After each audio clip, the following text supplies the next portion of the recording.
नमस्कार दोस्तों। तो आज के कंठ फिल्म में आपका फिर से स्वागत है। आई होप आप सभी लोग अच्छे होंगे और लगातार अपनी पढ़ाई कर रहे होंगे। तो आज के हम कुछ महत्वपूर्ण टॉपिक पे बात करेंगे जो आपके एग्जाम की दृष्टि से महत्वपूर्ण है। पहला टॉपिक ये है कि पार्लियामेंट्री पैनल ने जो कंपटीशन कंपटीशन कमीशन एक्ट 2002 है उसमें संशोधन करने के लिए एक बिल लेके आए थे हम 2022 में, और उनमें कुछ सजेशन दी है।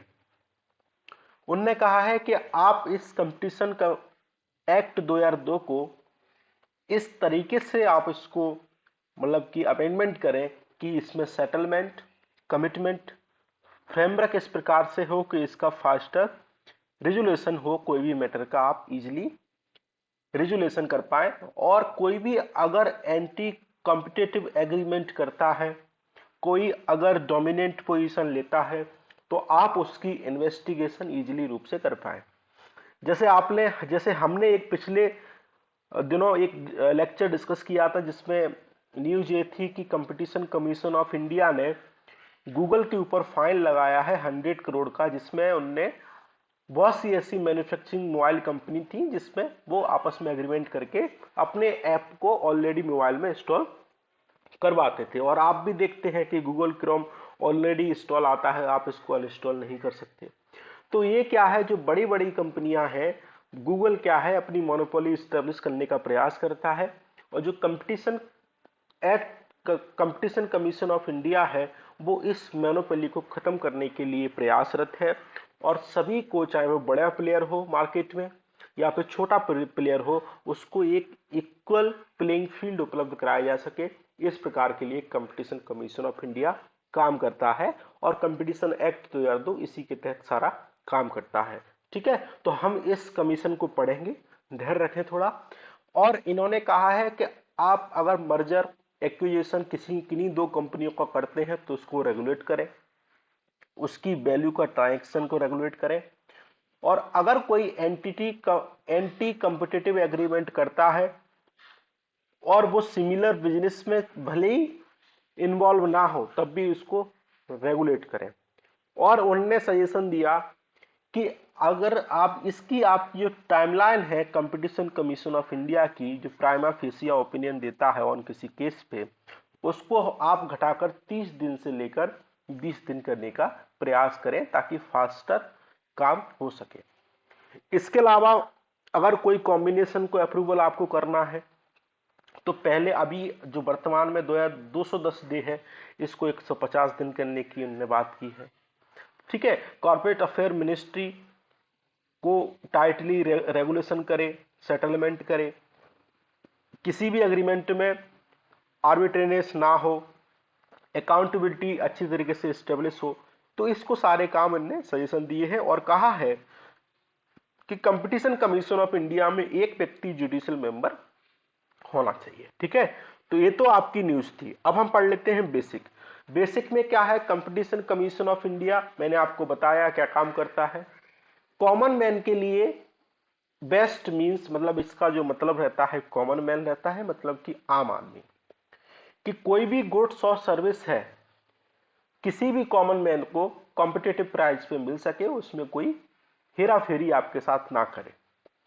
दूसरी बात, इनका यह एम है कि जो कॉम्पिटिटिव मार्केट बनी रहे, इसके साथ फेयर मार्केट बनी रहे, और कोई इसमें इलीगल प्रैक्टिस, करप्ट प्रैक्टिस ना करे, जैसे गूगल के द्वारा की गई, कई प्रकार की बीसीसीआई के द्वारा की गई, कई बड़ी बड़ी जो कंपनियां हैं फेसबुक के द्वारा की गई, ताकि जो अनफेयर प्रैक्टिस मार्केट में ना हो।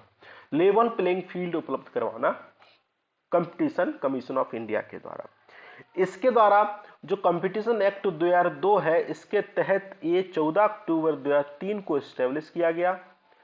इसको रिप्लेस किया गया, इससे पहले एक ऑर्गेनाइजेशन था monopolies and restrictive trade practice commission, इसकी जगह पे कंपटीशन कमीशन ऑफ इंडिया लाया गया। और इसमें एक चेयरपर्सन और 6 मेंबर इसमें हो सकते हैं, मतलब कि 1+6 हमको मेंबर देखने को मिलते हैं। इसका एक बात आपको और ध्यान रखना है कि इसमें 2 से कम मेंबर नहीं होंगे और 6 से अधिक मेंबर नहीं होंगे। ठीक है, इस बात को आप ध्यान रखेंगे। कंपटीशन कमीशन ऑफ इंडिया का गोल क्या है वो हमने पढ़ाई कि एलिमिनेट करता है जो प्रैक्टिस रहती है एडवर्स, जो कंपटीशन को अफेक्ट करती है नेगेटिव रूप से, उन प्रैक्टिस को एलिमिनेट करता है। फ्रीडम को इंश्योर करता है ताकि मार्केट में जो ट्रेड है वो फ्रीडम से आसानी से हो सके। प्रमोट और सस्टेन कंपटीशन को प्रमोट करता है। कंज्यूमर के जो इंटरेस्ट है उनको प्रोटेक्ट करता है। कंपटीशन जो इशू है उनमें ओपिनियन देता है। और कोई भी अगर undertake capacity building competition advocacy करता है तो उसके संबंध में बात करते हैं। ठीक है, तो इस बात को आप ध्यान रखेंगे। कमेंट करके आप हमें बताइएगा कि वर्तमान में chairman competition commission of India के कौन है। ठीक है, जैसे हमने पढ़ा कि इसको 2002 के एक्ट के तहत स्टेब्लिश किया गया है। कंपटीशन कमीशन ऑफ इंडिया को स्टैट्यूटरी ऑर्गेनाइजेशन है। ठीक है, और कोई कंपटीशन में कोई एडवर्स इफेक्ट डालता है तो उसको कर्व करने का प्रयास करते हैं। चेयरमैन 6 मेंबर इसमें होते हैं और करप्ट प्रैक्टिस को हटाने का ये प्रयास करते हैं। ठीक है, चलो नेक्स्ट न्यूज ये है कि राज्यसभा में ऐसी रिपोर्ट पेश की गई कि हमारे यहाँ सोलर पावर प्रोजेक्ट चल रहे हैं। एक स्कीम है, scheme for development of solar park and ultra mega solar power project. ठीक है, इसमें 57 सोलर पार्क एग्रीगेट कैपेसिटी थी 39285 मेगावाट अल्टिल नवंबर एंड तक। लेकिन इसमें इन्होंने कहा कि हमारे देश में इस प्रोजेक्ट के तहत अभी केवल 10,027 मेगावाट मतलब 10,007 मेगावाट जो इलेक्ट्रिसिटी की जो सोलर मेगा पार्क है उनको कमीशन किया गया है। मतलब इसमें और इसमें केवल कितना गैप हमको देखने को मिल रहा है, तो इशू राज्यसभा में हाईलाइट किया गया। ठीक है, तो हमारे लिए इसमें दो चीज महत्वपूर्ण है कि scheme for development of solar park हमारे लिए महत्वपूर्ण है और ultra mega solar power project क्या है, तो इसके लिए हमें स्कीम पढ़ना है और वर्तमान में क्या मतलब की प्रोग्रेस है, ये मीन्स के लिए महत्वपूर्ण है। सबसे बड़ा इशू आता है हमें सोलर पावर अगर लगाना है, पावर प्लांट लगाना है तो हमको लैंड चाहिए होती है। तो हमको लैंड को एक्विजिशन करने में हर्डल्स देखने को मिलते हैं। ठीक है, कई बार लोग लैंड नहीं देते हैं, उनको उचित दाम नहीं मिलते हैं और उनकी जो बायोडाइवर्सिटी है सोलर पावर प्लांट लगाने से वो भी निगेटिव रूप से इफेक्ट करती है। तो इसलिए कई बार इसमें बायोडाइवर्सिटी का मुद्दा भी सामने आता है। ठीक है, तीसरी बात, राजस्थान में एक वर्ड है जिसका नाम है ग्रेट इंडियन बस्टर्ड।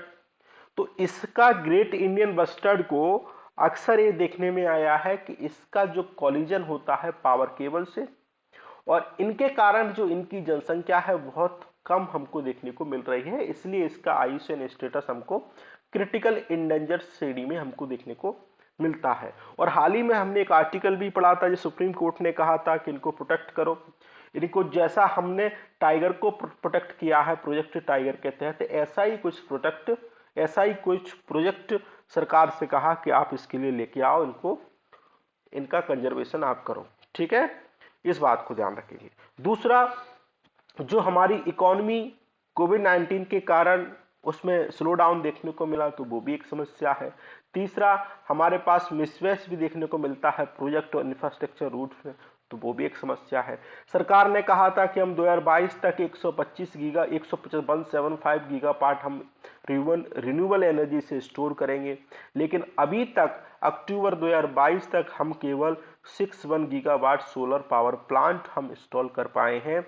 इस बात को ध्यान रखेंगे, ये स्टेटमेंट इंपोर्टेंट है, आपसे प्रीलिम्स से पूछा जा सकता है। ठीक है, इस बात को ध्यान रखेंगे। दूसरा, अब हम स्कीम पढ़ लेते हैं। स्कीम क्या है कि development of solar park and ultra mega solar power project क्या है। तो सबसे कॉमन वाली बात है कि इसको ministry of new renewable energy इसको चलाएगा। इसको दिसंबर 2014 में लॉन्च किया गया। इसका ऑब्जेक्टिव ये था कि जो सोलर प्रोजेक्ट हैं, जो डेवलपर हैं, उनको प्लग एंड प्ले मॉडल के आधार पर उनको सहयोग करना, इंस्टॉलेशन को ग्रिड के माध्यम से कनेक्शन उपलब्ध कराना, ताकि हम जो क्लियरेंस है, ट्रांसमिशन सिस्टम है, वाटर एक्सेस है, रोड कनेक्टिविटी है, जो भी कम्युनिकेशन नेटवर्क है, उसके माध्यम से हम जो सोलर पार्क है उनको अच्छे रूप से इस्टेब्लिश हम कर पाए। ठीक है, कमेंट करके आप हमें ये बताएंगे कि सबसे बड़ा इंडिया में सोलर पावर प्लांट कहाँ है। ठीक है, कमेंट करके बताएंगे। दूसरा, अदर इनिशिएटिव की बात करें तो इंटरनेशनल सोलर अलायंस सरकार ने लॉन्च किया, जो COP25 हुई थी जो पेरिस में, सॉरी COP15 हुई थी जो पेरिस में, वहां पे सरकार ने 2015 में इसको लॉन्च किया। इंडिया और फ्रांस के सहयोग से इसको लॉन्च किया गया। इसका मकसद है जो कैप्रिकॉर्न और जो कैंसर लाइन है उनके मध्य, जो हमारी जो रेखा है उनके मध्य जितने भी देश आते हैं वहां पे जो सोलर के माध्यम से हम इलेक्ट्रिसिटी की उपलब्धता सुनिश्चित करा सके। इसके अलावा one sun one world one grid के माध्यम से सरकार प्रोजेक्ट को बढ़ावा देना चाह रही है। क्यों? क्योंकि विश्व में केवल वन सन होगा, वन वर्ल्ड होगा, वन ग्रिड होगी, उसके माध्यम से पूरे वर्ल्ड में इलेक्ट्रिसिटी का क्या होगा, ट्रांसफर होगा। इसके अलावा हम प्रोडक्शन लिंक इंसेंटिव स्कीम भी लेके आए ताकि हमारे सोलर पीवी मॉड्यूल है उनको बेहतर बनाया जा सके और हमारी जो निर्भरता है इंपोर्ट पे वो हमको कम कर सके। इसके अलावा प्रधानमंत्री कुसुम योजना लेके आए अधिकांशतः, तो इसमें सोलर पावर प्रोजेक्ट से संबंधित है, तो इस बात को भी आप ध्यान रखेंगे। ठीक है, तो उस प्रोजेक्ट को ध्यान रखेंगे। कमेंट करके आप हमें ये बताएंगे कि इंटरनेशनल सोलर अलायंस का जो मुख्यालय है वो कहाँ है, इस बात को आप बताएंगे। ठीक है, चलो नेक्स्ट जो टॉपिक है बहुत इंटरेस्टिंग टॉपिक है, इस बात को ध्यान रखेंगे। टेक्नोलॉजी से संबंधित है तो आपसे प्रश्न पूछा जा सकता है। तो ये है कि यूएसए ने मेजर ब्रेक थ्रू किया है न्यूक्लियर फ्यूजन में। तो फ्यूजन में क्या किया है, इससे पहले जो प्रोजेक्ट चल रहा था वो टोकामोक प्रोजेक्ट चल रहा था, कहाँ, फ्रांस के, जिसमें इंडिया भी पार्टिसिपेट कर रहा है। ठीक है, तो अब हमारे लिए महत्वपूर्ण हो जाता है फ्यूजन क्या है। फ्यूजन में क्या होता है, टू लाइटर एटॉमिक को हम न्यूक्ली को कंबाइन करते हैं और सिंगल हैवियर जो वन हमको मिलता है वो एटॉमिक मिलता है, उसके माध्यम से हम इलेक्ट्रिसिटी जनरेट कर सकते हैं। जैसे हमें सन के माध्यम से जो इलेक्ट्रिसिटी लाइट मिलती है वो फ्यूजन पे ही आधारित है, इस बात को आप ध्यान रखेंगे। अब अमेरिका ने इस प्रोसेस में किया है कि इनर्शियल कन्फाइनमेंट फ्यूजन प्रोसेस का उपयोग किया है। तो ये क्या है, इस बात को आप बताएंगे। ठीक है, इस बात को हम समझेंगे। इस बात में हम क्या समझेंगे कि सबसे पहले हम क्या करेंगे, लेजर के माध्यम से जो आपका होलराम मतलब कि होलराम है उसमें आप लेजर को रैपिडली हीट करवाएंगे, जैसा आप यहाँ पे देख पा रहे हैं। उसके माध्यम से जो होलराम में जो एक्सरे है उसके माध्यम से हम रॉकेट के माध्यम से आपको कुछ ऐसा दिखेगा जो रॉकेट की तरह काम करेगा। ठीक है, कैप्सूल सरफेस में मतलब रॉकेट की तरह आपको ऐसा कुछ दृश्य दिखेगा। इसके बाद आपको जो फ्यूल कोर रीच है उसका टेम्परेचर आपको 20 टाइम आपको अधिक देखने को मिलेगा और इग्नाइट देखने को मिलेगा, मतलब कि 100000 डिग्री सेल्सियस पे आपको देखने को मिलेगा। इसके बाद आपको थर्मो न्यूक्लियर प्रोसेस होगी और आप यहां से इलेक्ट्रिसिटी को जनरेट इजीली कर पाएंगे, ये आपको ये देखने को मिलेगा लाइक सन। ठीक है, इस बात को आप ध्यान रखेंगे।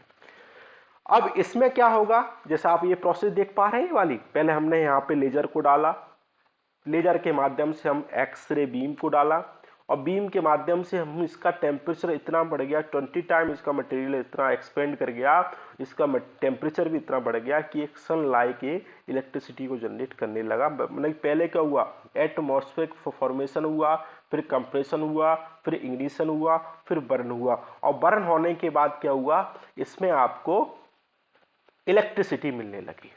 ठीक है, तो ये यूएसए ने इसमें काम किया है, काफी महत्वपूर्ण काम है। अब फ्यूजन पे एक काम और चल रहा है, जैसे हमने पढ़ाया आईटीआर। आईटीआर का मतलब होता है इंटरनेशनल थर्मोन्यूक्लियर एक्सपेरिमेंटल रिएक्टर, जो फ्रांस में चल रहा है और भारत भी इसमें शामिल है। Department of atomic energy India domestic agency है। इंडिया का इसमें शेयर 9% के आसपास आपको देखने को मिल रहा है। इसमें क्या करते हैं, मैग्नेटिक के द्वारा उसकी जो कोरोड का जो टेम्परेचर होता है उसको कंट्रोल करने का प्रयास करते हैं और आर्टिफिशियल सन बनाने का प्रयास इसमें कर रहे हैं, ताकि जो न्यूक्लियर जो फिजन होता है उसके माध्यम से हम रेडियोएक्टिव जो रेडिएशन निकलता है, और कहीं जो यूक्रेन में संकट हमको देखने को मिला, जापान में हमको संकट देखने को मिला हिरोशिमा में, कहीं जो एटॉमिक बम का हमको संकट देखने को मिलता है वो दूर हो और जो इलेक्ट्रिसिटी की कमी हमें देखने को मिलती है तो वो भी हमको दूर हो। ठीक है, इस बात को आप ध्यान रखेंगे। ठीक है, अब न्यूक्लियर फिजन में क्या होता है, आप क्या करते हो, ड्यूटेरियम लेते हो, हीलियम लेते हो, न्यूट्रॉन लेते हो, ट्राइट्रियम लेते हो। इन चारों को आप आपस में फ्यूजन करवाओगे तो आपको एनर्जी जनरेट होगी जस्ट लाइक सन। ठीक है, इस बात को आप ध्यान रखेंगे, इन एलिमेंट को आप ध्यान रखेंगे, आपसे पूछा जा सकता है। अब हम अंतर देख लेते हैं कि न्यूक्लियर फ्यूजन और न्यूक्लियर फ्यूजन में क्या अंतर रहता है। सबसे पहली बात है, पहला अंतर तो हमने समझ लिया कि फ्यूजन में हम क्या करते हैं, टू और मोर लाइटर जो एटम है उनको सिंगल और हैवियर एटम में चेंज कर देते हैं, तो उससे इलेक्ट्रिसिटी का जनरेशन होता है। लेकिन न्यूक्लियर फ्यूजन में क्या करते हैं कि जो लार्जर जो एटम रहता है हम उसको स्प्लिट करते हैं टू और मोर स्मॉलर वन में। ठीक है, इस बात को आप ध्यान रखेंगे। फ्यूजन रिएक्शन हमको जनरली नेचर में देखने को नहीं मिलता है, और फ्यूजन रिएक्शन हमको स्टार सन में देखने को मिल सकता है नेचर में। ठीक है, मिल सकता क्या है, मिलता ही है। फ्यूजन में हमको हाईली रेडियोएक्टिव पार्टिकल देखने को मिलेंगे जो मानव के लिए काफी हानिकारक है, और इसमें हमको रेडियोएक्टिव पार्टिकल देखने को नहीं मिलेंगे और हमारे पर्यावरण के लिए क्या है, इको फ्रेंडली है। लेकिन समस्या ये है केवल कि इसके टेम्परेचर को मेंटेन करना काफी बड़ी समस्या है, तो इसको ध्यान रखेंगे। दूसरा, इसमें हाई स्पीड हमको न्यूट्रॉन की आवश्यकता होती है, और इसमें high density high temperature environment की आवश्यकता होती है। हमें सन जैसा इसमें इन्वायरमेंट बनाना पड़ता है किसमें, फ्यूजन में। ठीक है, और इसमें लिटिल एनर्जी की आवश्यकता होती है टू स्प्लिट एटम में चेंज करने के लिए। इसमें हमको हाई एनर्जी की आवश्यकता होती है एक बड़े को, मतलब कि दो एटम को हैवियर एटम में चेंज करने के लिए। ठीक है, इस बात को ध्यान रखेंगे। दूसरा, इसके माध्यम से हम एटम बम बनाते हैं फ्यूजन के माध्यम से, और हाइड्रोजन बम हम किसके माध्यम से बनाते हैं, फ्यूजन के माध्यम से। अच्छा, फ्यूजन को हम क्या क्या बोलते हैं, विखंडन बोलते हैं, नाभिकीय विखंडन, और फ्यूजन को हम बोलते हैं नाभिकीय संलयन। ठीक है, इस बात को आप ध्यान रखेंगे। इसके अलावा एक टॉपिक और है कि सिटीजनशिप एक्ट का सेक्शन 6A है।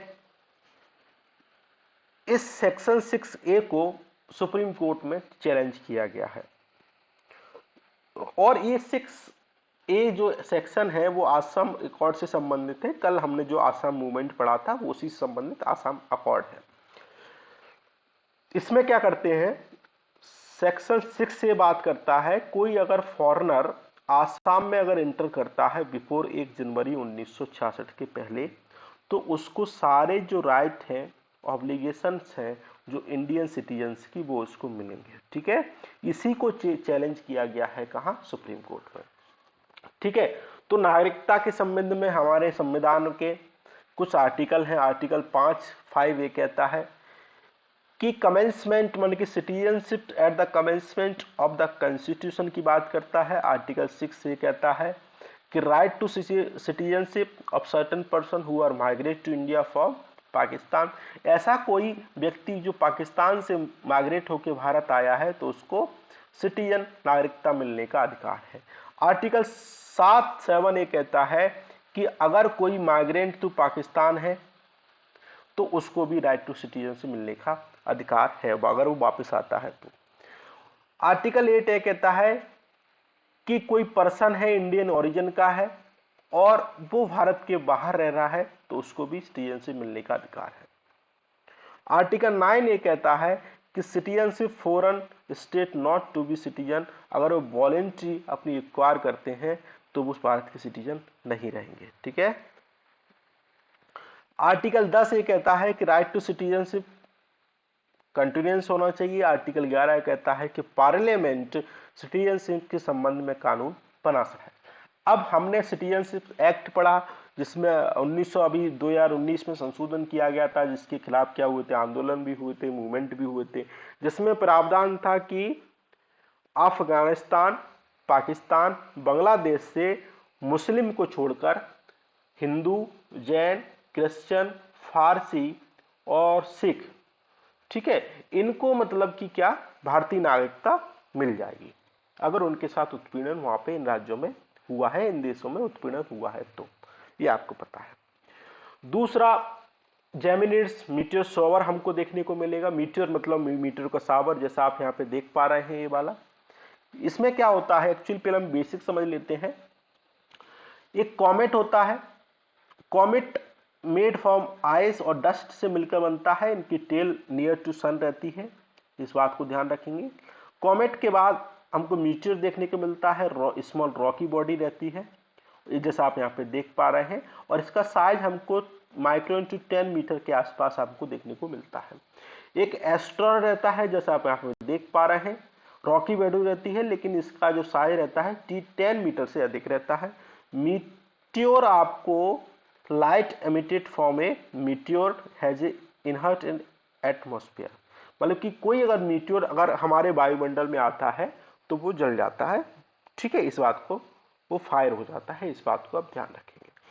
अब कोई अगर मीटियोर हमारे वायुमंडल में आएंगे तो फायर होंगे, तो आपको ऐसी कुछ घटना आपको लगातार किसी स्पेसिफिक टाइम ऑफ पीरियड में आपको इस प्रकार की घटना आपको देखने को मिलेगी, ठीक है। इसी को बोलते हैं मीटियोर शावर, जैसा आप यहाँ पे देख पा रहे हैं। अब इसको हम देखेंगे तो इसको मीटियोर शावर हमको देखने को मिलेगा। तो ये हमको नॉर्थर्न हेमीस्फीयर में देखने को मिलेगा, ठीक है। बस इतना ध्यान रखना है। अब प्योथन क्या है ये आपसे पूछा जा सकता है। तो ये क्या है, एस्टेरॉयड है, इसकी खोज की जा चुकी है, इस बात को आप ध्यान रखेंगे, ठीक है। बस इतना ध्यान रखना है, इसके अलावा कुछ ध्यान नहीं रखना, ठीक है। चलो, बेस एडिटिंग चर्चा में है। अभी क्या हुआ है, जो टीनेजर अलीसा है उनका जो ब्लड कैंसर है उसको डायग्नोस किया गया है और उनको न्यू लीज ऑफ लाइफ कर्ट टी थेरेपी के माध्यम से दी गई है। तो हमारे लिए महत्वपूर्ण हो जाता है कि कर्ट टी थेरेपी को पढ़ें और टी सेल को पढ़ें। और इस बार प्रश्न टी सेल के माध्यम से यूपीएससी ने पूछा था, बहुत सिंपल प्रश्न था। टी सेल ब्लड कैंसर क्या है? तो टी सेल हमारा लिम्फोब्लास्टिक ल्यूकोमेनिया, टी ऑल भी बोलते हैं। स्टेम सेल जो जो बोन मैरो में रहता है, उसका जो प्रोडक्शन रहता है उसका लेवल कम कर देता है, और जिसके माध्यम से हमारी जो इम्यूनिटी है वो बहुत कम हो जाती है और हम किसी भी पैथोजन के प्रति बहुत संवेदनशील हो जाते हैं, ठीक है। और हमारा जो इम्यून सिस्टम है काफ़ी वीक हो जाता है, जिससे हमारी जो WCC है, टी सेल है, वो अच्छे से काम नहीं कर पाती, ठीक है। वो हमको चिल्ड्रन अडल्ट में देखने को मिल सकता है, ठीक है। इस बात को ध्यान रखेंगे। अब ये प्रोसेस क्या है, मतलब कि कर्ट टी थेरेपी क्या है, कि इसको समझना महत्वपूर्ण है। मान लो हमने किसी डोनर से टी सेल ली और टी सेल इनेक्टिव वायरस के माध्यम से हमने टी सेल ली। इस टी सेल में हमने जीन को इंट्रोड्यूस कराया और हमने इसको पैथ में जो CAR रिसेप्टर है, जैसे ये आप देख पा रहे हैं, जैसे कोविड के स्पाइक प्रोटीन है, इस प्रकार के हमने इसको डेवलप किया। डेवलप करने के बाद हमने जो कैंसर सेल थी इसके साथ हमने इसका कॉम्बिनेशन किया, और कॉम्बिनेशन करने के बाद जो कैंसर सेल थी वो क्या हो गई, डेड हो गई। तो इसके माध्यम से हम जो ब्लड कैंसर है, टी सेल ब्लड कैंसर, उसमें हम आसानी से उसको खत्म कर सकते हैं। तो इसी के माध्यम से जो टीनेजर अलीसा हैं उनको सर्ट टी थेरेपी के माध्यम से उनको कैंसर को खत्म किया गया है। और कहां से, एक टी सेल को डोनर से उनने लिया गया और इसी प्रोसेस के साथ उनने इसको जनरेट किया और टी सेल को उनने जो ट्यूमर रहता है उसको खत्म करने का प्रयास किया, ठीक है। तो इसको आप ध्यान रखेंगे, बहुत इंपॉर्टेंट है, कभी भी आपसे पूछा जा सकता है, ठीक है। अभी क्या हुआ है, जम्मू कश्मीर के जो गवर्नर है, लेफ्टिनेंट गवर्नर है, जैसे आप देख पा रहे हैं, कौन है आप कमेंट करके बताएंगे क्या नाम है इनका। उनने फैमिली पहचान पत्र, उनने आइडेंटिटी कार्ड लॉन्च किया है, जो वहां पे रहते हैं रेसिडेंट हैं।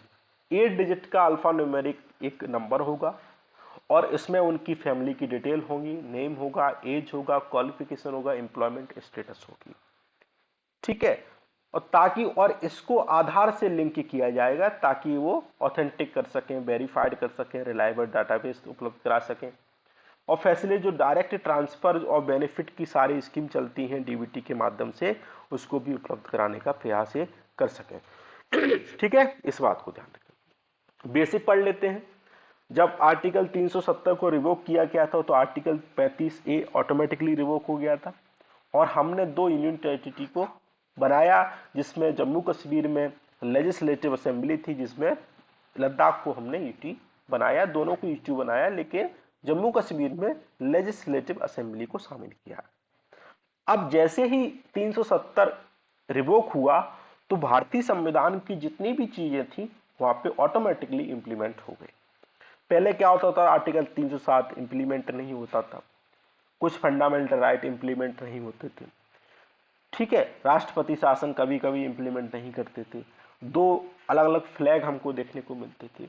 तो अब क्या है, वो सब चीजें जो भारत के अन्य राज्यों में है, नॉर्थ ईस्ट 371A, इनको ट्राइबल एरिया को छोड़कर, यहाँ पे कुछ स्पेशल प्रावधान है, इसको भी पढ़ेंगे अभी हम, उनको छोड़कर जो कॉमन राज्य है जैसे मध्य प्रदेश हो गया, राजस्थान हो गया, उत्तर प्रदेश हो गया, वो सारी चीजें आप जम्मू कश्मीर में भी आपको देखने को मिलेगी, जिसमें आपको डबल नागरिकता की कोई बात नहीं की जाएगी, सेंट्रल लॉ डायरेक्टली अप्लाई होंगे, सेपरेट लॉ जम्मू कश्मीर के लिए नहीं होंगे, जो दिलीप सिंह कोड था वो खत्म हो गया, अब इंडियन पीनल कोड अप्लाई हो गया, Indian citizenship from other state can buy land property, आसानी से दूसरे राज्य के लोग वहां पे प्रॉपर्टी खरीद सकते हैं, टू फ्लैग नहीं होंगे, इलेक्शन एवरी 5 ईयर होंगे, centre can declare financial emergency article 360 के तहत, police will merge bye centre. तो इस बात को इनने समझा, ठीक है, हमने समझा। अब दूसरा ऑटोनॉमस डिस्ट्रिक्ट काउंसिल चर्चा में है, आर्टिकल 244 के तहत जो 6 शेड्यूल है, एडमिनिस्ट्रेशन में इनको ऑटोनॉमी देते हैं, जिसमें असम, मेघालय, त्रिपुरा, मिजोरम में हमको ऑटोनॉमी देने की बात की गई है, ताकि उनकी संस्कृति, धरोहर और विरासत का संरक्षण हो और अपने जो शासन है स्वशासन वो आसानी से कर सके। ऑटोनॉमस डिस्ट्रिक्ट काउंसिलिंग अपने आप में मान लो एक स्व-वित्तीय संस्था है, स्व-वित्तीय नहीं स्वायत्त संस्था है, इसमें 30 से अधिक मेंबर हमको देखने को नहीं मिलते हैं और इसमें समय समय पे इसको हमारा इलेक्शन होता है, 5 साल की इसकी टर्म रहती है, ठीक है।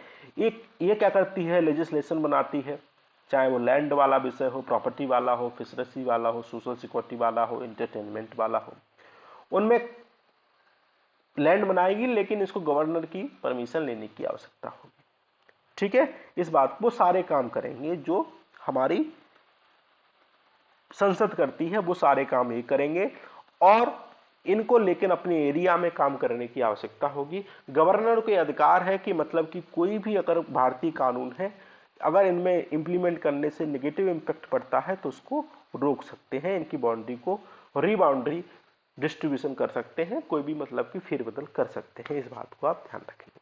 अभी तक 10 ऑटोनॉमस डिस्ट्रिक्ट काउंसिल हमको देखने को मिलती हैं, खासी हिल्स, जयंतिया, गारो जो मेघालय में हो गई, और मिजोरम में हमको चकमा, लाई, मारा, त्रिपुरा में त्रिपुरा ट्राइबल एरिया, आसाम में दीमा हासो, कार्बी आंगलोंग और बोडोलैंड टेरिटोरी काउंसिल, ठीक है, इस बात को ध्यान रखें।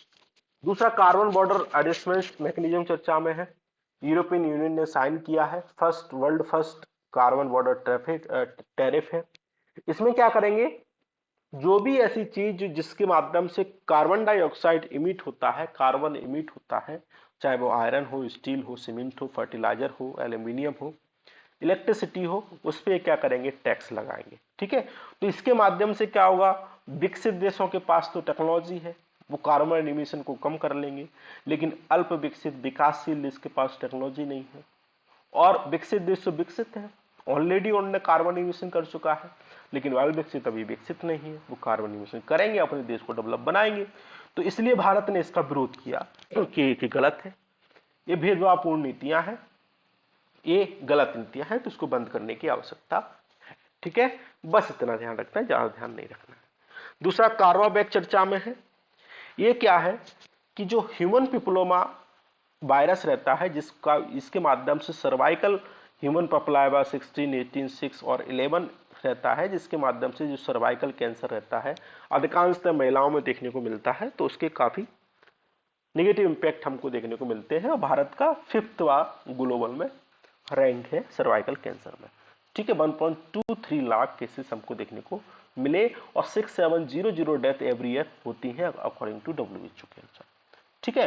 तो इंडिया ने कहा है कि क्वाड्रीवैलेंट वैक्सीन हम इसको कार्बावैक को 2023 में लगाएंगे, जो हमारा इम्यूनाइजेशन प्रोग्राम है उसी में इसको शामिल करेंगे, गर्ल को 9 से 14 साल तक को इसको लगाएंगे। इसको डेवलप किया गया सीरम इंस्टीट्यूट ऑफ इंडिया के द्वारा, ठीक है, बस इतना ध्यान रखेंगे, इसके अलावा आपको कुछ ध्यान नहीं रखना है। ठीक, और इसको वायरस लाइक पार्टिकल के द्वारा इसको डेवलप किया गया है। ठीक, चलो नेक्स्ट ये है कि ईस्टर्न राजस्थान कैनाल प्रोजेक्ट चर्चा में है। 20 मीटिंग हमको इसको देखने को मिली और इसके माध्यम से पार्वती, काली सिंध, चंबल नदी को आपस में इंटरलिंक किया जाएगा। और जो ईस्टर्न राजस्थान का जो एरिया है वो वाटर के रूप से काफी संवेदनशील है, वहां पे कभी सूखा हमको देखने को मिलता है, ड्राउट देखने को मिलता है, तो इसलिए ये चर्चा में है। ठीक है, और ये ईस्टर्न राजस्थान को 23.67 एरिया कवर करेगा कैनाल के माध्यम से। राजस्थान की जो 13 डिस्ट्रिक्ट हैं, जैसे आप झालावाड़ देखेंगे, बारा, कोटा, बूंदी, सवाई माधोपुर, टोंक, अजमेर, जयपुर, दौसा, अलवर, भरतपुर, धौलपुर, करौली, तो इनको क्या करेंगे, कवर करेंगे। यहाँ पे इरिगेशन फैसिलिटी और पीने के लिए पानी उपलब्ध करवाएंगे। कौन कौन सी रिवर है, पार्वती, काली सिंध, चंबल को आपस में इंटरलिंक करेंगे। जैसे आप देख पा रहे हैं, चंबल ये वाली रिवर आपको है, ये यमुना की क्या है, ट्रिब्यूटरी है, सहायक नदी है। और इसकी जो आप देख पाएंगे, काली सिंध पार्वती को और चंबल को इंटरलिंक करेंगे, उसको ईस्टर्न राजस्थान में हम ले जाएंगे। इधर आपको अरावली अरावली पर्वत आपको देखने को मिलेगा। कैनाल का निर्माण के द्वारा हम इसको इधर ले जाएंगे ताकि जो सूखे की समस्या है वो कम ना हो। और यमुना कहाँ मिलती है, गंगा में, इलाहाबाद के पास। ठीक है, अब चंबल की और कौन कौन सहायक नदी है, वनास है, काली सिंध है, पार्वती है। ठीक है, और इसके अलावा आपको सिंध भी देखने को मिलेगी, बेतवा यमुना की है, और केन भी आपको यमुना की देखने को मिलेगी। ठीक है, इस बात को आप ध्यान रखेंगे। दूसरा, कुछ इंटरलिंकिंग रिवर्स हैं, जैसे ऊपर वाली रिवर्स आपको दिख रही है रेड वाली, इनको आपस में इंटरलिंक करेंगे और एक काफी मतलब कि आसपास इनको इंटरलिंक करने का प्रयास चल रहा है। और अभी एक इंटरलिंक और है, केन और बेतवा को इंटरलिंक करने का प्रयास मध्य प्रदेश में चल रहा है, ये वाला आप यहाँ पे देख पा रहे हैं 24-25 को। ठीक है, तो ऐसे बहुत सारी रिवर हैं, इस बात को आप देख सकते हैं। दूसरा, तिकोली पेंटिंग चर्चा में है, पटना बिहार से संबंधित है, हैंड पेंटिंग है, 800 साल पुरानी है और हार्ड बोर्ड पे कट इनटू वेरियस शेप में सर्कुलर स्क्वायर में बनाई जाती है, जैसा आप यहाँ पे देख पा रहे हैं। इसमें रॉयल पैट्रोनेज देखने को मिलता है, मुगलास पे मतलब कि एम्पायर, वहां से गोल्ड फॉइल्स, ज्वेल्स, मतलब कि इससे सारी चीजें इसमें देखने को मिलती हैं। मधुबनी जो भी एक बिहार से संबंधित है, मोटिफिस इन इट्स पेंटिंग में देखने को मिलता है। Today symbol of women empowerment का ये क्या है, सिंबल हमको वर्तमान में देखने को मिल रहा है, मतलब महिलाओं को काफी रोजगार इसमें देखने को मिल रहा है। बेनी बॉस चर्चा में है, 1908 से 1930 के मध्य गए हैं। इनका जन्म आपको रोहित भोग में देखने को मिला, जो कि बांग्लादेश के वर्तमान में है। मुक्ति संघ में ये ज्वाइन हुए, सीक्रेट सोसाइटी थी, रेवोल्यूशनरी जो युगांतर पार्टी थी उससे संबंधित थे। बॉनी वेस्ट और दिनेश गुप्ता, बादल गुप्ता ने राइटर बिल्डिंग में ऑन 8 दिसंबर 1923 को ओपन करके फायर की, जिससे कर्नल NS सिम्पसन को, जो कि IG प्रीन कोलकाता थे, उनके ऊपर फायर इनने की। ठीक है, इस बात को ध्यान रखेंगे। बंगाल वॉलंटियर में इनने जो लिक्विडेट जो इनफेमस ब्रिटिश ऑफिसर थे, और बंगाल में इन्हें सुभाष चंद्र बोस के जो वॉलंटियर रूप से इन्हें ज्वाइन किया, जैसे आप यहाँ पे देख पा रहे हैं। दूसरा, world first ban smoking for next generation, smoking को बैन किया गया है, कहाँ, न्यूजीलैंड में। ठीक है, नेक्स्ट जनरेशन के लिए।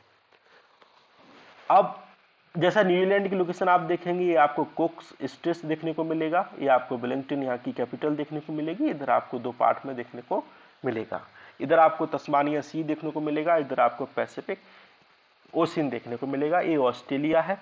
ऐसा कई लोग समझते हैं, मतलब ऐसा है भी, कि जो न्यूजीलैंड का ये वाला पार्ट है ये समुद्र के ऊपर है और इसके नीचे एक और महाद्वीप हमको देखने को मिलेगा जिसको बोलते हैं जीलैंडिया। ठीक है, और ये वाला पार्ट आपको न्यूजीलैंड है। अगर ये ऊपर आ गया तो हमारा पूरा वाला पार्ट, इसको महाद्वीप बोलेंगे जीलैंडिया। ठीक है, इस बात को आप ध्यान रखें।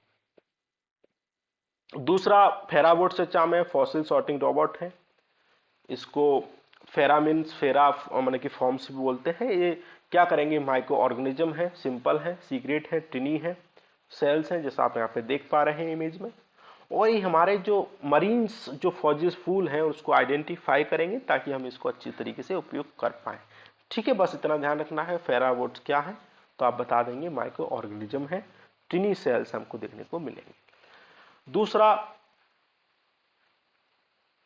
विवाद हमको देखने को मिला सर्बिया कोसोवो के मध्य, आपस में फायरिंग हुई, बैरिकेड लगा दिए। जैसे आपको यहाँ कोसोवो देखने को मिलेगा, इधर ही आपको सर्बिया देखने को मिलेगा, इन दोनों के मध्य, ठीक है। जैसा आप यहाँ देखेंगे ये वाला पार्ट आपको कोसोवो देखने को मिलेगा और उधर आपको सर्बिया देखने को मिलेगा। यहाँ पे आपको विवाद देखने को मिला, ठीक है। फायरिंग हुई, बैरिकेड लगा दिए, तो काफी ये वाला रीजन चर्चा में है। ये रीजन हमेशा चर्चा में रहता है, तो इसकी लोकेशन आप कभी इग्नोर मत कीजिएगा क्योंकि यहाँ से प्रश्न बन सकते हैं। जैसे मेडिटेरियन सी आपको देखने को मिलेगा, रेड सी आपको देखने को मिलेगा, कैस्पियन सी देखने को मिलेगा, ठीक है। इस बात को ध्यान रखेंगे। ऊपर जाएंगे तो ब्लैक सी आपको देखने को मिलेगा। तो आज के डिस्कशन में इतना ही था। आई होप आपको पसंद आया होगा।